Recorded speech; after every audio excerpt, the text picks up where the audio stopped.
Hello. We're going to talk today about standing in your power, aka not giving your power away. So, this can be really challenging for some people. And in fact, I think that there tends to be a lot of power struggle and power dynamics in most relationships.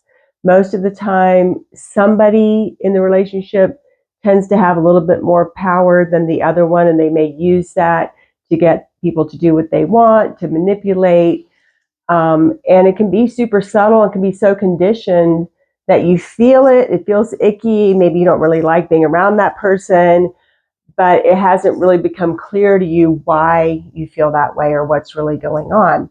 So this can be mothers and children, using the guilt card, right? Guilt trips can be a way that people exert power or control over other people, making them feel guilty that they're not showing up for them, doing what they want them to do, having the career even that they want with certain families, like that you're expected to meet certain expectations and made you feel guilty if you don't.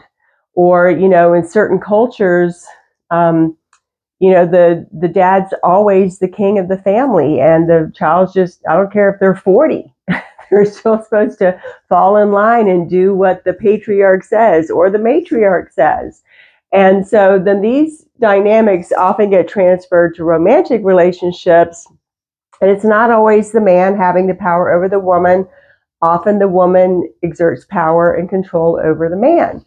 And so whether, it can be super subtle, it can be passive aggressive. People can use the silent treatment. They can use anger to, control and rule by fear. I saw, a lot of weird dynamics with my parents growing up.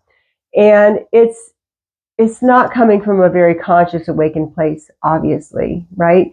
So at the end of the day, we should all be in our own power, our own self-authority.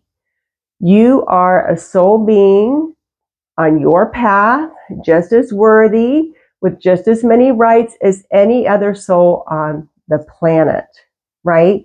And it can be so easy for others to take our power and for us to then give them that power. And what happens over time, though, is if that relationship's been set up that way and it's been going on for a while, then the person exerting control and power feels very entitled to have power over you. They think it's their right to control you. And we feel that heartburn, like, I don't like this. I don't want to do this anymore. But it's just like in the last, video we were talking about speaking your truth. It can feel so scary to just say no. Just the word no can feel terrifying to say when you're so used to somebody making you feel like they're entitled to control you and you're bad or wrong for going against the grain or going against what they say. So these are hard systems to break because they get very entrained in our subconscious, in our, and we feel it in our neurology. It can feel very hard to stand up to someone. And like I said, they can become very entitled and feel like you owe it to them. And when they're laying that guilt trip on you, they think you should feel guilty. They're very convincing because they are convinced themselves that you should be doing what they want you to do. So the first thing that's going to happen, say that the doormat, we get treated like a doormat. And then finally the doormat one day goes, I don't want to be walked on anymore. And the doormat stands up.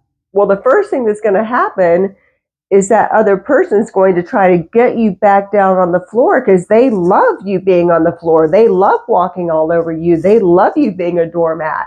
They're not happy with you trying to stand in your power.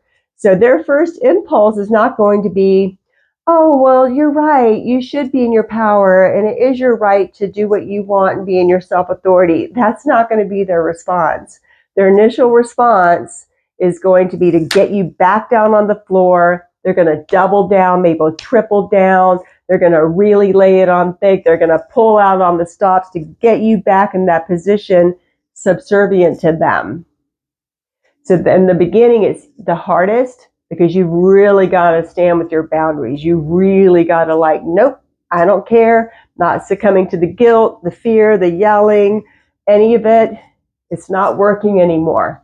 Your control tactics, your power tactics are not going to work on me anymore. I respect myself. Oh my God, you respect yourself?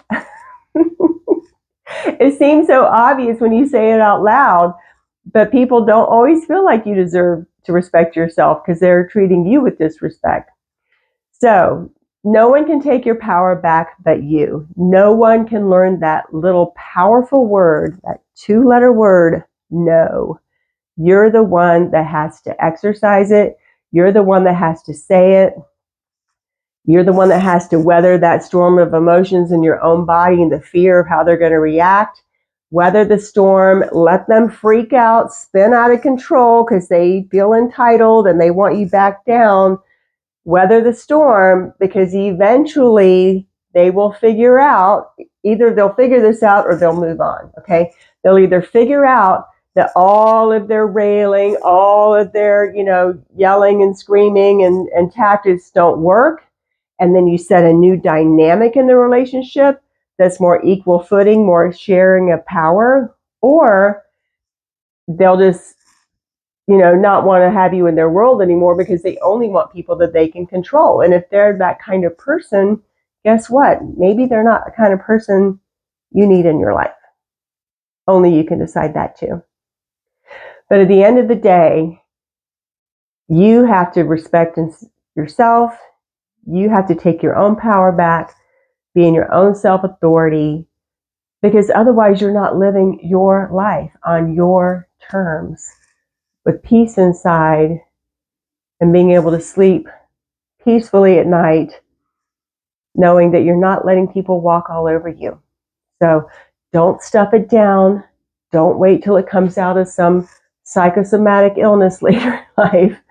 Express your truth, stand in your power, weather the storm, and you will come out on the other side stronger, clearer, feeling better. So if you have any questions that you'd like me to answer or any topics that you'd like me to address or do a video on, please leave it in the comments. I will be sure to respond and more than likely do a video about anything you have to ask about. So feel free to do that. And I'll also leave a link for my school so that you can join us there, which is just more of a private environment so that you can, share maybe what's going on in your life without worrying about the whole world hearing about it. And I'd love to see you there too.